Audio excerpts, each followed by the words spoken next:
So now let us start with the payment of tax, TDS and TCS chapter. Okay, इसमें सबसे important area होगा payment of tax through ITC and rule number 86B.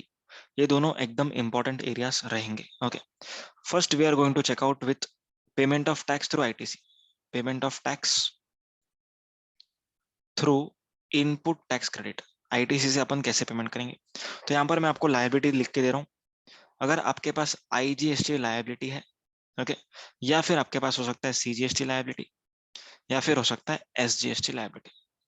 तीनों में से कुछ भी liability हो सकता है. ओके, सो गवर्नमेंट सेज कौन सा लायबिलिटी सबसे पहले डिस्चार्ज होना चाहिए, वो है IGST.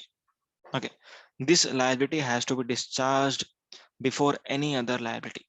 Okay, IGST liability. उसके बाद आप अगर चाहो तो CGST कर सकते हो या फिर SGST कर सकते हो, या फिर दोनों 50-50 कर सकते हो, जैसा भी आपको करना है, in any proportion, in any manner. So CGST liability discharge हो सकता है या फिर SGST liability. IGST liability, okay, इसको डिस्चार्ज करने का कुछ ऑर्डर ऑफ यूटिलाइजेशन है. It is contained in section number 49. Okay, red with rule 88B. Okay, section 49, section 49B red with rule number 88A. ठीक है, ये सेक्शंस है एंड ये रूल्स है. IGST liability has to be paid through, सबसे पहले IGST credit. आप सबसे पहले क्या यूज करना? IGST क्रेडिट यूज करना टू पे IGST लायबिलिटी. अगर IGST क्रेडिट खत्म हो जाता है, then you have to use CGST credit only. इसमें ऑप्शन नहीं है, ऑप्शन इसमें है, ये ऑप्शन है. Okay, this is option. कौन सा लायबिलिटी पहले पे करना, ये ऑप्शन है. क्रेडिट के यूटिलाइजेशन में there is no option. Okay, IGST liability पे करना, पहले IGST क्रेडिट यूज करेंगे, उसके बाद हम यूज करेंगे CGST, उसके बाद हम यूज करेंगे SGST क्रेडिट. आया समझ में?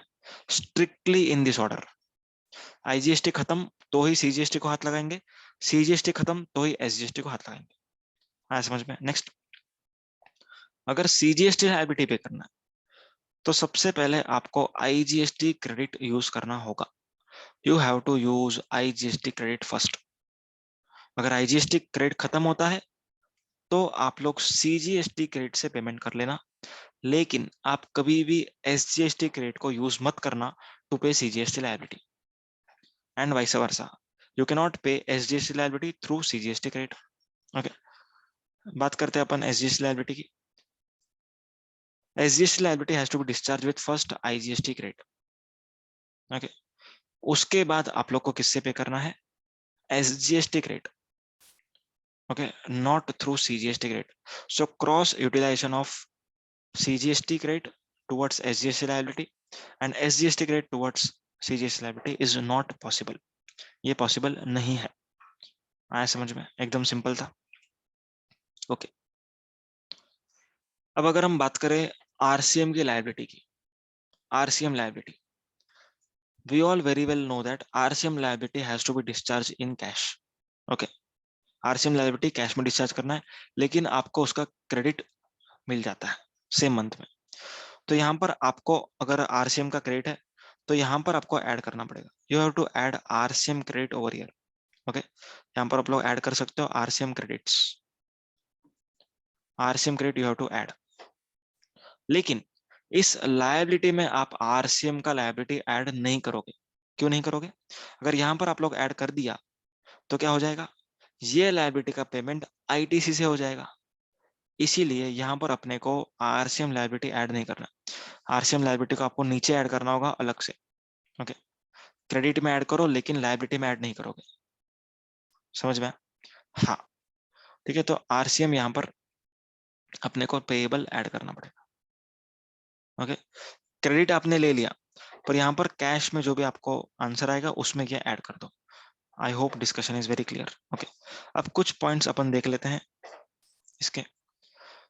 इंटरेस्ट का पेमेंट, पेनल्टी का पेमेंट, लेट फीस का पेमेंट, ये सब क्रेडिट लेजर से नहीं होता है. ओके, आप रिटर्न फाइल करोगे, आपके इलेक्ट्रॉनिक क्रेडिट लेजर में पैसा आएगा. ओके, ऑर्डर ऑफ यूटिलाइजेशन अपन ने देख लिया है. क्रॉस यूटिलाइजेशन नहीं हो सकता, ये भी देख लिया. IGST सबसे पहले यूज करना है कोई भी क्रेडिट यूज करने से पहले. Okay, next, CGST SGST paid in different state. अगर आप महाराष्ट्र में रजिस्टर्ड हो, दिल्ली का आपके पास CGST SGST है, you can not take credit of Delhi CGST SGST in Maharashtra. आया समझ में? Okay, next RCM liability to be discharge in cash, ये अपन ने देख लिया। Next is debit in electronic credit ledger. Okay, ये थोड़ा सा इंपॉर्टेंट कॉन्सेप्ट है, ध्यान देना। ये है मेरे पास electronic credit ledger. You all know electronic credit ledger क्या होता है। अपना जो भी ITC अक्रू होता है वो हम यहाँ पर लेते हैं। ओके, सो ITC अगर अक्रू हुआ है मेरा, से CGST SGST IGST 10 10 15। ओके, अगर मैं इसको पेमेंट ऑफ टैक्स के लिए यूज करूंगा तो इसमें से माइनस होगा, तो माइनस यूटिलाइजेशन। ओके, से मैंने यहाँ पर 5 5 एंड 10 इतना यूज कर लिया, तो बचा कितना? 5 5 एंड 10। ओके, इतना बचा नहीं, 5 5 एंड 5। यह है अनयूटिलाइज ITC। ओके, और अगर मैं एक्सपोर्टर हूँ, ओके, एंड मैं LUT के अंडर एक्सपोर्ट करता हूँ, तो मुझे अनयूटिलाइज ITC का रिफंड मिलता है। ओके, सो अगर मैं इसके लिए रिफंड को अप्लाई कर रहा हूँ, सो ऑब्वियस सी बात है यहाँ पर डेबिट एंट्री पास की जाती है, मतलब ये माइनस हो जाएगा। ओके, मतलब अगर मान के चलो कि आपके पास बैंक में पैसे हैं, आपको पैसे आपके जेब में चाहिए, विड्रॉ करने, तो ऑब्वियसली बैंक बैलेंस कम होगा। उसी तरीके से आपका बैंक बैलेंस यहाँ पर 5 + 5 + 5 है। ओके, और आप अगर ये रिफंड क्लेम करना चाहते हो 5 5 और 5 का, तो बैंक बैलेंस तो 0 होना ही है, तो बैंक बैलेंस भी कम हो जाएगा, एंड आपको रिफंड कैश में, दैट इज आपके बैंक अकाउंट में आएगा। आया समझ में? सो अगर आप लोग रिफंड ऑफ अनयूटिलाइज ITC का क्लेम कर रहे हो, तो इलेक्ट्रॉनिक क्रेडिट लेजर में डेबिट एंट्री पास की जाएगी। और अगर आप लोग विथ पेमेंट ऑफ टैक्स कर रहे हो, okay, with payment of tax, then that case ये डेबिट एंट्री पास नहीं होगी, लेकिन ये पास हो जाएगी। क्यों? क्योंकि जब भी आप लोग विथ पेमेंट ऑफ टैक्स करते हो, आपको टैक्स का पेमेंट करना पड़ता है। ओके, सो टैक्स का पेमेंट जब आप करोगे, आप ITC को यूज करोगे, तो तब डेबिट हो चुका ना एक बार, तो वापस से डेबिट आपको नहीं करना at the time of refund application. समझ में? सो ICAI का एक क्वेश्चन आया था आपके एग्जाम में, लास्ट 2 अटेम्प्ट पहले आया था कुछ, कि विथ पेमेंट ऑफ टैक्स में रिफंड एप्लीकेशन के टाइम पर क्या डेबिट एंट्री पास करना है? आंसर इज नो, नहीं करना, क्योंकि जब भी वो टैक्स का पेमेंट कर रहे थे अपन, तभी ऑलरेडी एंट्री हमने पास कर ली होगी। Okay, that's it. आगे बढ़ते हैं। Credits in electronic credit laser. हम इलेक्ट्रॉनिक क्रेडिट लेजर कब क्रेडिट करते हैं? जब रिटर्न फाइल करते हैं तब, जब कोई हमें ITC ट्रांसफर करता है तब, या हम सेक्शन 18 में फॉलो होते हैं तब, and so on. Discharge of liabilities. Okay, आप पहले सेल्फ असेस टैक्स पेमेंट करो पिछले पीरियड का, बाद में करंट पीरियड का। ओके, बाद में आप सेक्शन 73 74 का जो डिमांड होगा डिपार्टमेंट ने आपके ऊपर रेज किया, वो आप लोग पे कर सकते हो। Next, electronic cash laser. Okay, cash ledger मतलब जब कोई रजिस्टर्ड पर्सन GST पोर्टल पर अपने ही अकाउंट में पैसा डिपॉजिट करता है, उसको अपन बोलते हैं cash ledger. Okay, so cash ledger is government के पास जो अकाउंट मेंटेन्ड है, जिसमें मैंने पैसे डिपॉजिट करे हैं, not necessary hard cash, but also includes NEFT RTGS e payment. Okay, so जो भी मोड से मैंने पैसा डिपॉजिट किया है गवर्नमेंट के लेजर में, दैट इज कैश लेजर में, ओके, वहां से पेमेंट हो सकता है रिटर्न्स का। रिटर्न्स में अगर 100 का लायबिलिटी आया, तो हम डायरेक्टली 100 पे नहीं कर सकते, हमको पहले कैश लेजर में पैसा जमा करना पड़ेगा, एंड फिर कैश लेजर से रूट होकर के ये पेमेंट होगा। समझा? And important point, TDS TCS जो भी अपना कटा है, ओके, TDS जो गवर्नमेंट वालों ने काटा है, या फिर TCS जो ई-कॉमर्स ऑपरेटर ने कलेक्ट किया, that would be reflected in electronic cash ledger. Electronic cash ledger में major head and minor head होते हैं। मेजर हेड मतलब टैक्स के हेड्स, माइनर हेड मतलब हर टैक्स के हेड में 4 अलग होते हैं। ओके, रदर 5 होते हैं। ठीक है, फीस एंड अदर्स को ये लोग अलग करते हैं। ओके, मैंने इधर एक साथ किया, तो ऐसे 5 होते हैं। CGST का टैक्स, CGST का इंटरेस्ट, CGST का पेनल्टी, CGST का लेट फी, CGST का others. Okay, same goes for IGST SGST UTGST। समझा? अपने पास अगर इलेक्ट्रॉनिक कैश लेजर में बैलेंस है, कोई भी मेजर हेड के माइनर हेड में, उस मेजर हेड के माइनर हेड से दूसरे कोई भी मेजर हेड के माइनर हेड में ट्रांसफर किया जा सकता है by way of filing PMT 09। Okay, next, interest and penalty का पेमेंट हमेशा कैश लेजर से किया जाएगा। ओके, अब जो इलेक्ट्रॉनिक कैश लेजर में आपको पैसा जमा करना है, ओके, उसके लिए आपको चालान बनाना पड़ेगा। चालान इज वैलिड फॉर 15 डेज। जो भी चालान जनरेट होगा वो 15 दिन के लिए वैलिड रहता है। उस चालान का पेमेंट आप कैसे कर सकते हो? इंटरनेट बैंकिंग से, क्रेडिट कार्ड से कर सकते हो, डेबिट कार्ड से कर सकते हो, एनईएफटी से कर सकते हो, ओवर द काउंटर कर सकते हो। ओवर द काउंटर मतलब बैंक में आप डिमांड ड्राफ्ट चेक दोगे तो। अगर ओवर द काउंटर आपको करना है तो 10,000 पर चालान पर टैक्स पीरियड से ज्यादा नहीं कर सकते। ओके। अनरजिस्टर्ड पर्सन भी टैक्स का पेमेंट कर सकते हैं, बट उनको पहले कैश लेजर में जमा करना पड़ेगा with temporary number. Okay. GST cess का अगर आपके पास क्रेडिट है, it can be used only for paying GST cess liability and nothing else. अगर इलेक्ट्रॉनिक कैश लेजर में आपके पास बैलेंस है तो आप लोग उसका रिफंड क्लेम कर सकते हो। Next, electronic liability ledger. Electronic liability ledger क्या होता है? जब भी आप रिटर्न फाइल करते हो जीएसटीआर 3B, आपने जितना आपका सेल्स दिखाया, जितना आरसीएम लायबिलिटी दिखाया, ये दोनों इलेक्ट्रॉनिक लायबिलिटी लेजर में डेबिट हो जाएंगे। ओके। लायबिलिटी को अपने को पे कैसे करना है? थ्रू आईटीसी और कैश। आरसीएम का लायबिलिटी हमेशा कैश से डिस्चार्ज होगा। Okay. What is the order of discharge? सबसे पहले self assess tax of previous tax period, then current, then demands, that is section 73 74। अब बात करते हैं रूल नंबर 86A की, that is disallowance of ITC if availed fraudulently. अगर आपने ITC fraudulently claim किया है तो officer has the power to restrict utilisation of that ITC. कब माना जाएगा कि आपने फ्रॉडलेंटली आईटीसी अवेल किया है? In this 4 circumstances. ओके। कौन सी सर्कमस्टेंसेस है? आपने आईटीसी ऐसे इनवॉइस के बेसिस पर लिया जो पर्सन अपने रजिस्टर्ड प्लेस ऑफ बिजनेस से बिजनेस नहीं कर रहा। ओके। नेक्स्ट, जो आईटीसी आपने लिया है, आपने उस प्लेस ऑफ बिजनेस के लिए लिया है जहां से आप बिजनेस नहीं कर रहे। ओके। या फिर आपने ऐसे पर्सन से जो भी परचेस किया है, ओके, जिस पर उसने टैक्स गवर्नमेंट को पे नहीं किया, वो आईटीसी आपने क्लेम किया। या फिर या फिर आपने बिना डॉक्यूमेंट्स के आईटीसी क्लेम किया। ओके। या फिर आपने गुड्स को रिसीव किया ही नहीं है फिर भी आपने आईटीसी लिया। ओके। सो इन सब केसेस में क्या माना जाएगा? आपने फ्रॉडलेंटली आईटीसी अवेल किया है। सो कोई भी ऑफिसर जिसका रैंकिंग असिस्टेंट कमिश्नर के ऊपर है, वो आपका क्रेडिट लेजर को ब्लॉक कर सकता है। ओके, यूटिलाइजेशन ब्लॉक कर देगा उसको।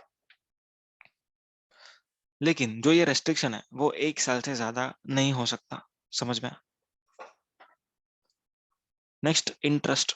Interest on late payment of tax. Okay. अगर आप लोग गवर्नमेंट को पैसा लेट पे करते हो तो गवर्नमेंट आपसे इंटरेस्ट मांगेगा। ओके। इंटरेस्ट कौन से अमाउंट पर मांगेगा? आंसर इज जो भी कैश लेजर से आप लोग पेमेंट करने वाले थे उस कैश कंपोनेंट पर इंटरेस्ट लगेगा at the rate of 18% from from the date after due date of payment of tax till the date of payment of tax. ठीक है। सो क्या इंटरेस्ट रेट है? 18%। और अगर आपने एक्सेस आईटीसी को क्लेम किया या फिर अनड्यू आउटपुट टैक्स लायबिलिटी को कम किया, ओके, या फिर आपने आउटपुट टैक्स लायबिलिटी को कम किया या फिर आईटीसी को बढ़ाया, इन दैट केस गवर्नमेंट आपसे 24% के रेट ऑफ इंटरेस्ट से इंटरेस्ट ले सकती है। समझ में आया? ग्रॉस लायबिलिटी पर इंटरेस्ट नहीं आएगा, कैश में जितना पेमेंट करना था उसके ऊपर इंटरेस्ट आएगा। आया समझ में? लेकिन 24% का जो कॉन्सेप्ट है it is not yet operational.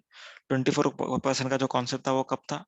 जब जीएसटीआर 1 होगा, 2 होगा, 3 होगा, तीनों एक साथ होगा तो 24% का कॉन्सेप्ट था, बट वो ऑपरेशनल है ही नहीं। So 24% is not applicable at this moment. Just a second. Now let us see TDS provisions. Okay. अभी टैक्स किसको डिडक्ट करना है, क्या रेट पर डिडक्ट करना है, ओके, एंड कब डिडक्ट नहीं करना है वो समझेंगे। ओके। अब टैक्स डिडक्शन एकदम जो इनकम टैक्स में होता है एकदम वैसा ही है। टैक्स डिडक्ट किनको करना है? इन लोगों को करना है। ओके, इन लोगों को, ABCDEF। बेसिकली ये गवर्नमेंट के एजेंसीज हैं। ओके, पढ़ते हैं एक बार। डिपार्टमेंट और एस्टेब्लिशमेंट ऑफ सेंट्रल गवर्नमेंट और state government, local authority, government agencies. Okay.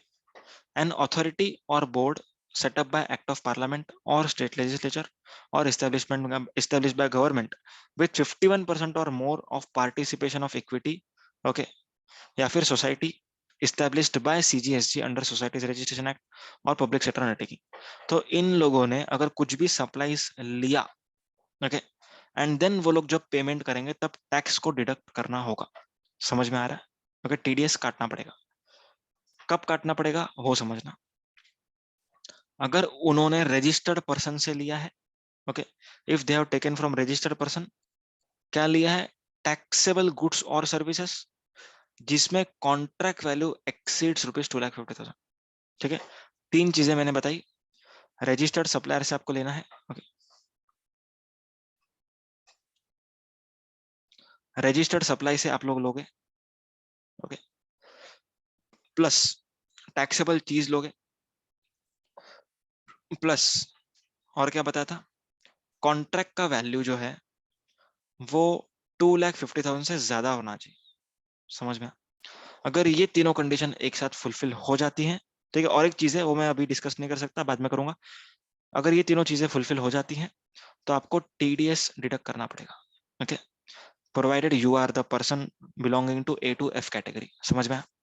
मतलब अनरजिस्टर्ड से अगर परचेस किया आपने तो नो टीडीएस, समझा? अगर रजिस्टर्ड से किया पर एग्जेम्प्ट किया परचेस तो नो टीडीएस, रजिस्टर्ड से किया टैक्सेबल किया पर contract value is up to 2,50,000, no TDS. समझ में? इन तीनों केसेस में no TDS. Is that clear? Okay. अब क्या रेट से कटता है टीडीएस? 1% सीजीएसटी, 1% एसजीएसटी, अगर इंटर स्टेट का मामला होगा तो 2% आईजीएसटी। आया समझ में? चलो, तो यही सब आगे लिखा हुआ है। What is the due date to deposit the TDS? That is 10th of next month. अब टीडीएस कट कब नहीं करना है? आंसर इज जब supplier and place of supply का जो स्टेट है, ओके, ये दोनों अगर सेम स्टेट है which is different from recipient, okay, अगर ये दोनों सेम स्टेट है which is different from recipient's state, then there is no reduction of TDS. समझ में? मतलब सप्लायर अगर महाराष्ट्र में है, प्लेस ऑफ सप्लाई भी महाराष्ट्र है, पर जो गवर्नमेंट एजेंसी है वो गुजरात की, so no TDS has to be deducted, okay. और अगर तीनों सेम स्टेट में है तो सीजीएसटी एसजीएसटी टीडीएस डिडक्ट होगा। अगर सप्लायर प्लेस ऑफ सप्लाई ये दोनों डिफरेंट स्टेट्स में या फिर डिफरेंट यूनियन टेरिटरीज में, ओके, या फिर एक स्टेट एक यूनियन टेरिटरी एंड रिसिपिएंट कहीं पर भी हो, ओके, तो आईजीएसटी का टीडीएस डिडक्ट करेगा। आया समझ में? Okay. No TDS if supplies are made from A to F, मतलब अगर ऊपर वाले लोगों ने खुद में ही सप्लाई किया तो there is no levy of TDS. समझ में? That's it with TDS. अब इसमें एक छोटा सा इंपॉर्टेंट पॉइंट हाईलाइट करना चाहूंगा। अगर मान के चलो कॉन्ट्रैक्ट वैल्यू आपका 2.5 लाख के ऊपर है, okay, contract value is more then 2.5 lakh, तो यहाँ पर आपको टीडीएस डिडक्ट करना पड़ेगा इवन इफ आप छोटे छोटे इनवॉइसेस बना रहे हो, ओके। अगर 30,000 का इनवॉइस बनाया तो भी आपको टीडीएस डिडक्ट करना पड़ेगा। कितने पे करना पड़ेगा? टैक्सेबल वैल्यू पे, ऑब्वियस सी चीज है, ओके, टैक्सेबल वैल्यू। एंड ये 2.5 लाख भी था टैक्सेबल वैल्यू, मतलब that is value of supply excluding GST, ये एक्सक्लूडिंग जीएसटी था। आया समझ में? सो अगर टैक्सेबल वैल्यू 30,000 है आपकी तो भी आप टीडीएस डिडक्ट करोगे, क्यों? क्योंकि आपका कॉन्ट्रैक्ट वैल्यू 2.5 लाख के ऊपर है। आया समझ में? ओके। Next TCS.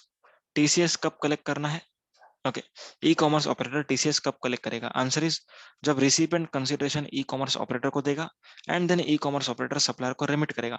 ऐसे केस में ई कॉमर्स ऑपरेटर को टीसीएस कलेक्ट करना पड़ेगा। ठीक है, 9.5 का जो सप्लाईज है उसके ऊपर टीसीएस कलेक्ट नहीं होता, ओके, क्योंकि वहां पर ई commerce operator itself is a deemed supplier. अब टीसीएस के लिए कुछ स्पेशल पॉइंट्स। टीसीएस क्या रेट से करना है collect? Answer is 0.5% CGST, 0.5% SGST in case of intrastate, and अगर इंटरस्टेट का मामला है तो 1%। किस पे कलेक्ट होगा? Net value of taxable supplies, that is nothing but total supplies minus returns. TCS कितने टाइम तक पे करना है आपको? 10th of next month, okay. TCS के लिए जीएसटीआर 8 फाइल करना है, एनुअल स्टेटमेंट 9 भी अब तक नोटिफाई हुआ नहीं है। Time limit to rectify mistake सितंबर मंथ का रिटर्न और actual date of filing annual whichever is earlier, okay. And अगर ऑफिसर कहे आपसे कि आपके वेबसाइट से कितने लोगों ने गुड्स को सेल किया उसका डिटेल दो, तो आपको देना पड़ेगा। समझ में आया? ये यहाँ पर लिखा हुआ है, if the operator is required to furnish details then उसको 15 दिन में करना पड़ेगा। TCS under income tax is not to be included in value of supply, मतलब टैक्सेबल वैल्यू प्लस जीएसटी के ऊपर टीसीएस लगेगा। T board to collect TCS from sellers and auctioneer, okay. ECO liable to collect TCS are compulsory liable for registration, okay. And जो person ऐसे eco से goods बेचते हैं उनको भी कंपलसरी नंबर लेना है, एंड जो ऐसे पर्सन से सर्विस बेचते हैं उनको 20 लाख के ऊपर 10 लाख के ऊपर का टर्नओवर होगा तो नंबर लेना पड़ेगा। समझा? तो यहाँ पर अपना टीसीएस का पॉइंट्स खत्म हो गया। देन कुछ अलग terms. Okay, C PIN that is common portal identification number, ये 14 डिजिट का होता है, 15 दिन के लिए वैलिड होता है। CIN 18 डिजिट का होता है, 14 C PIN and 14 C PIN and 4 bank digit code. Bank reference number, वो बैंक आपको इशू करेगा जब आप पेमेंट करोगे। EFPB electronic focal point branch, ठीक है, जो भी अपना बेनिफिशियरी है वो RBI होता है, so EFPB is RBI। Okay, now coming to rule number 86B, अपना लास्ट पार्ट है इस चैप्टर का। अच्छा, इसके बाद ट्रांसफर बचा हुआ है। ओके, सो 86B सुन लो ध्यान से।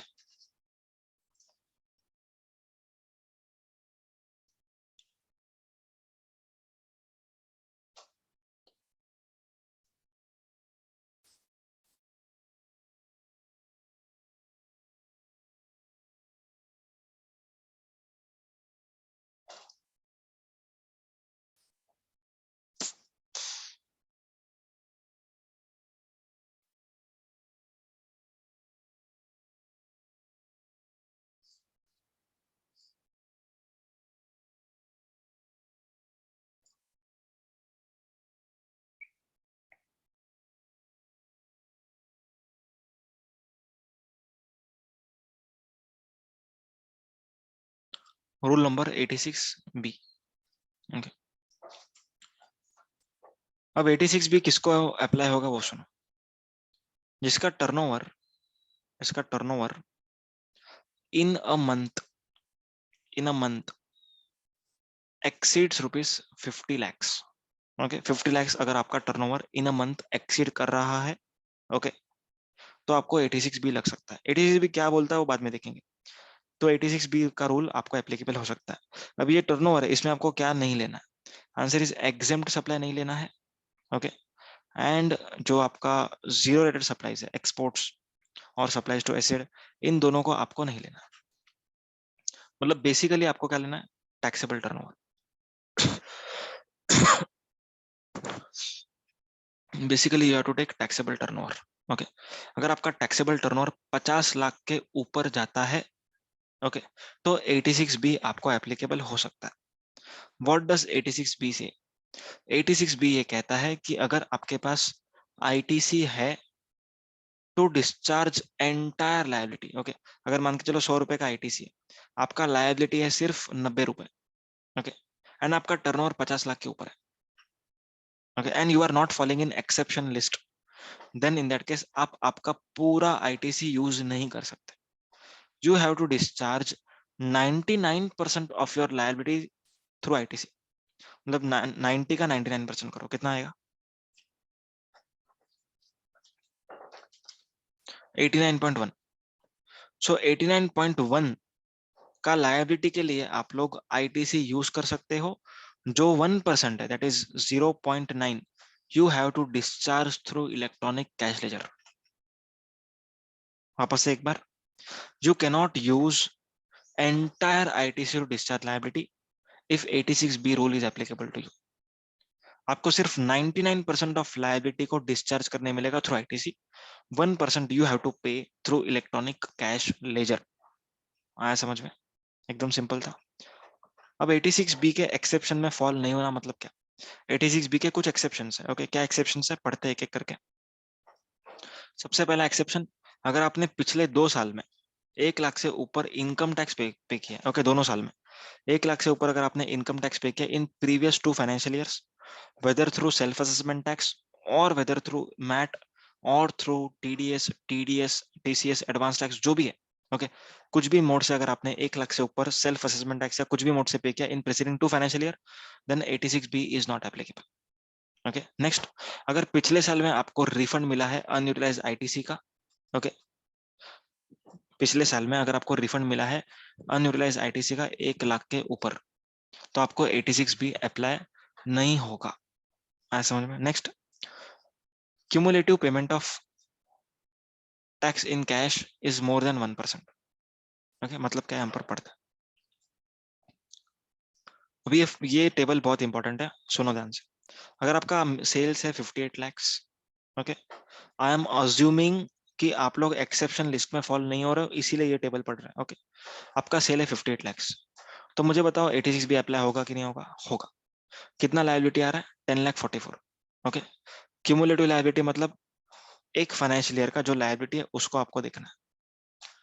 Actual amount paid through cash ledger, ठीक है, आप लोग एक जीएसटी का वर्किंग्स बनाते हो, उसमें कैश लेजर से कितना पेमेंट करने आ रहा है? 25,000, क्योंकि आपके पास आईटीसी कम होगा ऑब्वियसली, ओके। आईटीसी कितना होगा आपके पास? 1044 माइनस 25,000, सो 10,19,000 का आपके पास आईटीसी होगा, ओके। तो आपको कैश से कितना भरना पड़ा? 25,000, समझा? कितना परसेंट आपने भरा? परसेंटेज कैसे निकाला? 25,000 डिवाइडेड बाय 10,44,000। वैसे हमने ये 25,000 नहीं लिया, ये 25,000 लिया, okay. We have taken this 25,000 cumulative tax. अब आगे सुनना, आगे इंपॉर्टेंट है। Next whatever I am going to tell is very important. भी यहाँ पर एप्लीकेबल नहीं हुआ 86 भी, क्योंकि आपका वैसे ही लायबिलिटी 1% से ज्यादा कैश में भरने को आ रहा है। मतलब कितना? 10,440। ध्यान से सुनना, वर्डिंग्स देखो यहाँ पर। 10,440 के ऊपर आप वैसे ही कैश में पे कर रहे हो। कैसे 10,440 है? जितना लायबिलिटी है उसका 1%, उससे ज्यादा ही आप 25,000 पे कर रहे हो, तो आपको rule 86 B is not applicable, okay. 86 B कब लगेगा? जब आपके पास आईटीसी बहुत है, तब 86 बी आता है पिक्चर में। अब बात करते हैं अपन मई मंथ की। मई मंथ में कितना है? 52 लाख का लायबिलिटी सेल्स हुआ, ओके। सो 50 लाख के ऊपर सेल्स हुआ, 86 भी एप्लीकेबल वैसे तो होता हुआ दिख रहा है, ओके। एक बार चेक करते हैं। 9,36,000 आ रहा है इसके ऊपर टैक्स, ओके। क्यूमुलेटिव टैक्स हम चेक करेंगे, मतलब पिछला वाला प्लस ये वाला, दोनों चेक किया, ओके। 19,80,000 आया। अब इस बार आप लोग सिर्फ 5,000 कैश में पे कर रहे हो। कितना? सिर्फ 5,000। अब आप लोग चेक करोगे, अगर 9,36,000 का 1%, दैट कम्स टू 9,360, लेकिन आप कैश में कितना पे कर रहे हो? सिर्फ 5,000। तो वैसे दूर से देखेंगे तो ऐसा लगेगा कि 86 भी एप्लीकेबल है, लेकिन ऐसा नहीं। आपको चेक क्या करना है? क्यूमुलेटिव लायबिलिटी, मतलब अब तक आपने कितना कैश में डिपॉजिट किया डिवाइडेड बाय अब तक आपके ऊपर कितना लायबिलिटी आया। सो 30,000 डिवाइडेड बाय 19,80,000 कितना? 1.51%। So since this is more than 1%, 86 B is not applicable over here as well, समझा? नेक्स्ट जून की बात करते हैं। 75 लाख का टर्नओवर, वैसे तो लग रहा है कि 50 लाख के ऊपर टर्नओवर है तो एप्लीकेबल होगा, चेक कर लेंगे, ओके। जीएसटी आया 13,50,000, इसके ऊपर liability, cumulative liability that is April May June मिलाया तो इतना आएगा। 12,450 मेरे को कैश में भरना आ रहा है, उतना आईटीसी मेरे पास सफिशिएंट है कि मैं मतलब 12,450 का कैश में पे करूं, उस मतलब फॉर एग्जांपल 13,50,000 माइनस 12,450, सो मेरे पास 13,37,550, इतना इनफ आईटीसी, ओके। लेकिन मेरे पास इतना आईटीसी नहीं है कि मैं पूरा पे कर सकता हूँ, ओके। सो मेरे को 12,450 कैश में पे करना पड़ रहा है। सो क्यूमुलेटिव आपने कितना पे किया? 42,450। इस फाइनेंशियल ईयर में क्यूमुलेटिव कितना पे किया? 42,450, ओके। क्यूमुलेटिव लायबिलिटी कितना आया? 33,30,000। सो डिवाइड करो, क्या 1% से ज्यादा है? हाँ है। तो आपको 86 भी अप्लाई नहीं करना है, ठीक है। आपको 12,450 पे करना है, बस उतना ही। आप पे कर ही रहे हो वैसे भी, okay. So 86 B is not applicable. जुलाई मंथ वेरी इंपॉर्टेंट। 85 लाख का सेल, 50 लाख के ऊपर, 15,30,000 जीएसटी आ रहा है, ओके। एंड क्यूमुलेटिव टैक्स कितना आ रहा है? 48,60,000। लेकिन इस मंथ में मैंने बहुत परचेस किया होगा, इसीलिए मेरे को कैश लेजर से भरने को वैसे तो नहीं आ रहा था, लेकिन हम क्या चेक करेंगे? हम क्या चेक करेंगे? Cumulative tax. सो 42,450, ओके।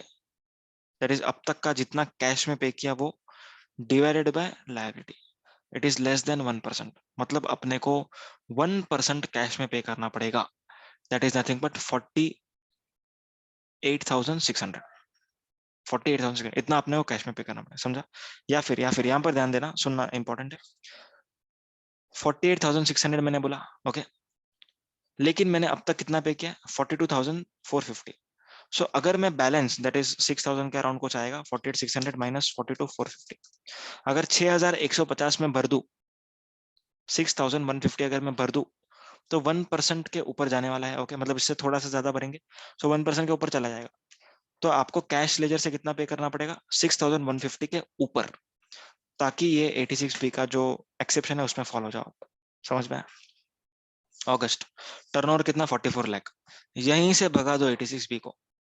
टर्नओवर आपका 44 लाख है, 50 लाख से कम, सो 86B नॉट एप्लीकेबल। आया समझ में? नेक्स्ट, और एक एक्सेप्शन है लास्ट, अगर आप गवर्नमेंट डिपार्टमेंट हो, okay,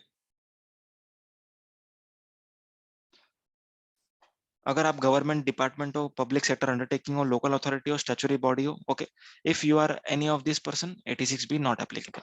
क्योंकि गवर्नमेंट खुद खुद के लिए क्यों बैरियर्स क्रिएट करे? ओके, सो गवर्नमेंट ने खुद को एक्सेप्शन में रखा हुआ है। Government department, public sector undertaking, local authority, statutory body, ये लोग को 86B नहीं लगेगा। Okay, so here we complete with 86B। Thank you संस्कृति for appreciation. Thanks Saloni. Okay, चलो अभी आगे बढ़ते हैं। Inter government transfer. ओके, एकदम सिंपल शब्दों में बताऊंगा, इंटर गवर्नमेंट ट्रांसफर क्या होता है। मान के चलो आईजीएसटी लायबिलिटी है आपके पास, ठीक है, आपको पे करनी है लायबिलिटी आईजीएसटी की। आप सबसे पहले क्या यूज करोगे, आईजीएसटी क्रेडिट यूज करेंगे। उसके बाद क्या यूज करेंगे, सीजीएसटी क्रेडिट। अब देखने गए तो आईजीएसटी भी बिलोंग करता है सेंट्रल गवर्नमेंट को, सीजीएसटी भी बिलोंग करता है सेंट्रल गवर्नमेंट को, भले दो अलग अकाउंट है पर बिलोंग तो करता है सेंट्रल गवर्नमेंट को। ओके, एंड जो बचा हुआ है वो आप पे करेंगे एसजीएसटी क्रेडिट से। ओके, एक न्यूमेरिकल एग्जांपल लेते हैं। 100 का लायबिलिटी था, 20 का आईजीएसटी क्रेडिट यूज किया, 10 का सीजीएसटी यूज किया एंड 10 का एसजीएसटी क्रेडिट यूज किया। नेट कितना पे करोगे आप, कहने से 60 बराबर। तो सेंट्रल गवर्नमेंट को, सेंट्रल गवर्नमेंट के पर्सपेक्टिव बात कर रहा हूँ, नॉट आईजीएसटी सीजीएसटी वो बात नहीं कर रहा हूँ, सेंट्रल गवर्नमेंट के पर्सपेक्टिव, सेंट्रल गवर्नमेंट को कितना रुपया मिलना चाहिए था, चाहे आईजीएसटी से हो, सीजीएसटी से, जो भी हो, सेंट्रल गवर्नमेंट को कितना रुपया मिलता, कहने से 70 रुपीज मिलता। कैसे 70 सर, कैसे 70 आया, 100 वैसे ही मिलना था, ठीक है। 10 गवर्नमेंट ने रजिस्टर्ड पर्सन, 20 गवर्नमेंट ने रजिस्टर्ड पर्सन को देना था एंड 10 सीजीएसटी के फॉर्म में देना था। सो नेट अगर हम देखें तो सेंट्रल गवर्नमेंट को 70 रुपया तो मिलता। समझ में आया? नेट ऑन नेट 70 रुपया तो मिलता, लेकिन एक्चुअल में कितना मिला, सिर्फ 60। क्यों 60 मिला, क्योंकि 10 रुपए का एसजीएसटी क्रेडिट यूज किया। ओके, तो सेंट्रल गवर्नमेंट नाराज हो गया, सेंट्रल गवर्नमेंट नाराज हो जाएगा ना ऑब्वियसली। उसको 70 रुपया मिलना था, मिल गया सिर्फ 60 रुपया। क्यों, स्टेट की वजह से। अगर स्टेट का क्रेडिट ना होता तो 70 मिलता। तो जो गवर्नमेंट नाराज हो गई, ओके, सेंट्रल गवर्नमेंट, वो क्या बोलेगी, hey state government please pay to me, आप मुझे पे करो, क्योंकि आपका क्रेडिट यूज करके कोई पर्सन मुझे कम पे कर रहा है। सो जो उसने आपका क्रेडिट यूज किया आप मुझे दे दो। तो यहाँ पर जो 10 रुपया जो शॉर्टफॉल आ रहा था, ओके, सेंट्रल गवर्नमेंट को, okay, so state government transfer will transfer to central government. समझ में? क्लियर है क्या? चैट बॉक्स पे यस और नो लिखो। स्टेट गवर्नमेंट 10 रुपया ट्रांसफर करेगा सेंट्रल गवर्नमेंट को, क्योंकि एसजीएसटी क्रेडिट यूज हुआ है। ओके, समझा? Very nice. अभी इसका उल्टा केस पकड़ते हैं अपन, एकदम उल्टा। एसजीएसटी का लायबिलिटी, ओके, आप लोग किससे पे करोगे, आईजीएसटी क्रेडिट से पे करोगे, okay, and SGST credit. CGST credit can not be used. Okay, अगर मान के चलो कि 100 का लायबिलिटी है, ओके, आईजीएसटी क्रेडिट आपने 20 का यूज किया एंड एसजीएसटी क्रेडिट मतलब दैट इज खुद का क्रेडिट, ओके, 10 का यूज किया, तो नेट कितना आएगा, 100 minus 30, 70। Okay, so SGST that is state government को वैसे कितना रुपया मिलता, वैसे कितना रुपया मिलता, चैट बॉक्स पे आंसर दो, वैसे कितना रुपया मिलता, वैसे मिलता 90। वेरी गुड, वैसे मिलता 90, 90 कैसा है 100 माइनस 10, 90 मिलता, लेकिन मिला कितना सिर्फ 70। सो 20 रुपया गवर्नमेंट को, दैट इज स्टेट गवर्नमेंट को कम पे किया किसी पर्सन ने। क्यों कम पे किया? क्योंकि उसके पास आईजीएसटी क्रेडिट था। ओके, तो गवर्नमेंट यहाँ पर, कौन सी गवर्नमेंट? सेंट्रल गवर्नमेंट यहाँ पर ट्रांसफर करेगी स्टेट गवर्नमेंट को 20 रुपया। समझ में आया? So this is called as inter government transfer. आया समझ में? So here we are going to end up with payment of tax, TDS, TCS chapter. Okay, thank you so much.